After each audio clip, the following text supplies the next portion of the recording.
What's up, guys? Hey, this is Christian Brindle with Six Figure Medicare Agent. Hope this video finds you doing well. And we're back with another video. Today, I wanted to talk to you guys about if I was a new agent and I had $1,000 to spend to generate business, and that's it, what would I spend my money on? But before we get into that, guys, I just wanted to talk to you guys about the sponsor of this video, and that is Lead Heroes. Guys, Lead Heroes has got you covered when it comes to telemarketing leads. Whether it be final expense leads, Medicare supplement leads, turning 65 leads, they just got something for everybody, guys. You can even pay by the hour for one of their trained and highly skilled telemarketers to actually make calls for you, and you pay by the hour to either do live transfers, preset appointments, or even just pay by lead. They just got something for everybody, guys. Just because you watch this video, they're going to give you 10% off any order you make on their website. The link to their website can be found down in the description of this video, as well as the coupon code to get 10% off at checkout. So go ahead, check them out, give them a try, add them to your portfolio in 2021. Okay, guys, so if I had $1,000 and I was a new agent, how would I actually spend this money? So the idea here and the goal is to essentially go out and generate as much first-year commission as you possibly can. And let's just say, hypothetically speaking, we're selling Medicare.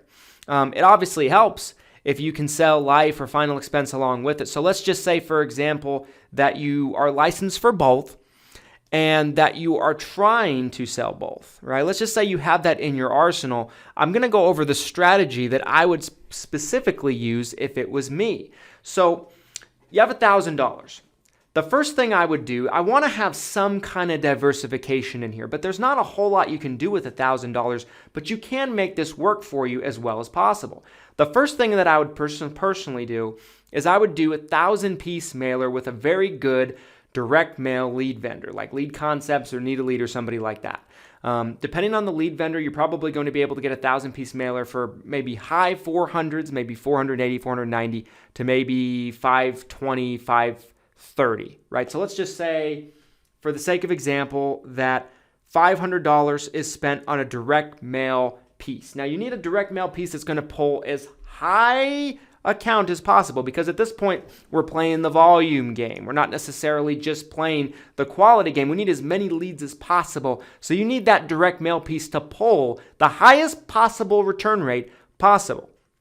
Now, many of you know that with direct mail, and I've talked about this a lot of times on this channel, depending on the market, you might be lucky to get 1.5%. In some markets, you might routinely be able to get 2, 3, 4, maybe even 5% maybe. In some markets, that's very rare. So depending on your market, this is probably going to vary, but I would do half of my budget right there in direct mail because it's tried and true. Now, I'm going to have conversations with the direct mail vendor to try to talk about which kind of mail piece is going to get me the highest response rate. Usually, I find that to get the highest response rate, you're going to find that either Medicare supplement replacements, right? Medicare supplement replacement mailers, or duals, dual eligibility, Medicare, Medicaids, Medi-Medi mailers are probably going to see the highest percentage response rates typically, depending on the market. But you want to have that conversation with the direct mail vendor. I'm going to do half of my budget right there into direct mail. Now, if I'm able to, let's say, get 2% on that direct mail piece, right there, I'm going to have, on a 1,000-piece mailer, I'm going to have 20 leads, right? My calculator is completely messing up here. All right, there we go. I'm going to have 20 leads, right? Let's just say, depending on the vendor, like I said, the price is probably going to vary, but it's probably going to be around $500. So just so we have a nice, easy number to work with, let's say we spend half of our budget on direct mail and it's $500. That leaves us with $500 left. Like I said, volume. Volume. Want to play the law of large numbers here. Now, I'm completely cutting out the idea of cold calling because I'm just specifically mentioning things that you can spend your money on, right? Lead sources, marketing, those kind of things. The next thing I would do, which is probably a step up from cold calling, is I would buy 100 aged leads. I would buy 100 aged leads. Now, typically with most vendors that sell aged leads, and some are probably going to be better than others, and aged leads are probably the bottom of the barrel when it comes to actual paid leads, but because of that, you can get them cheap. You can probably pay $1 to $2 per lead. Sometimes they're within 6 months, sometimes they're a year old, sometimes they're a couple years old, but there's still someone that's filled out a lead at some point in time. And of course, if you're calling for Medicare supplements and nothing else, you essentially are within your rights to call that lead. Just don't call for Medicare Advantage, because once you're outside of that certain parameters, you're probably outside of that permission to contact rules and regulations with Medicare Advantage. But I'm going to buy 100 aged leads, right? So now I have 20 high intent direct mail leads. I have 100 aged leads for volume. I have $400 left. So what am I going to do with this $400? What I'm going to do is I'm going to go out and either spend a bunch of time on YouTube to educate myself on how to run Facebook leads. Let's say I'm a brand new agent and I don't know how to do that.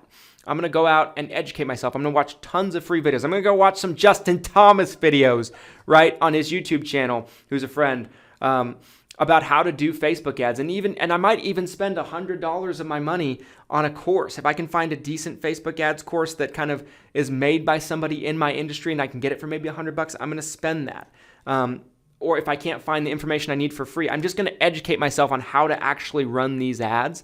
Then I'm going to spend the rest of my budget, depending on if I needed to buy a course or not, I'm going to spend the remaining $300 to $400 on running paid, targeted Facebook advertising on my own Facebook ads platform.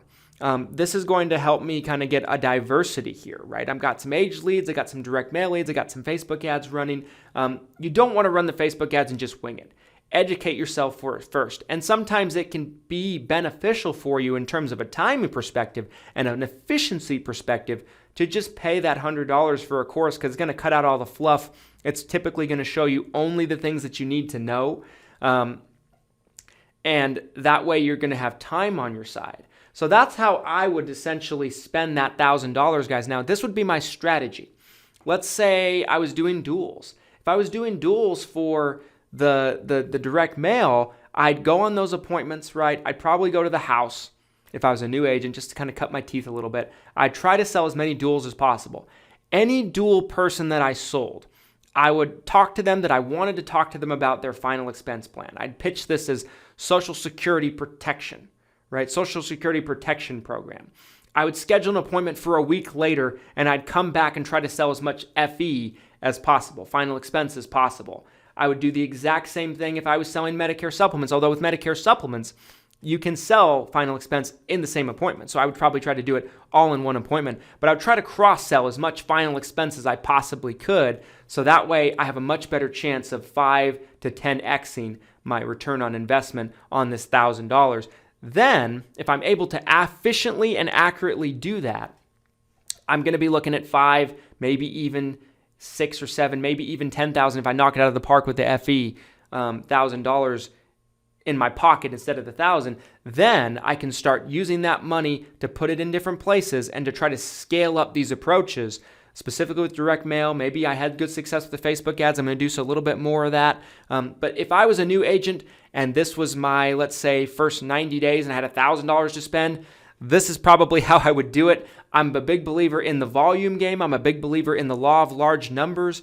But I do believe that the most tried and true way to get leads without, you can essentially just plug in and go, is going to be direct mail. But I like the diversification. That's why I wanted to throw some digital in there. But you have to know what you're doing first and foremost. It might not be a bad investment to find a little cheap $50 to $100 Facebook ads course by someone in the insurance industry to teach you how to do it, so that way you don't spend hours and hours and hours and hours and hours online watching free YouTube videos trying to figure out what's relevant for you.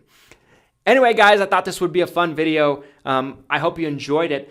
How would you guys spend $1,000 if you had $1,000 to spend on leads or marketing and nothing else? I'd love to hear about it. Drop comments down in the comment section. Let's have a dialogue. Let's have a discussion. I'm interested to hear what you guys would do differently than me.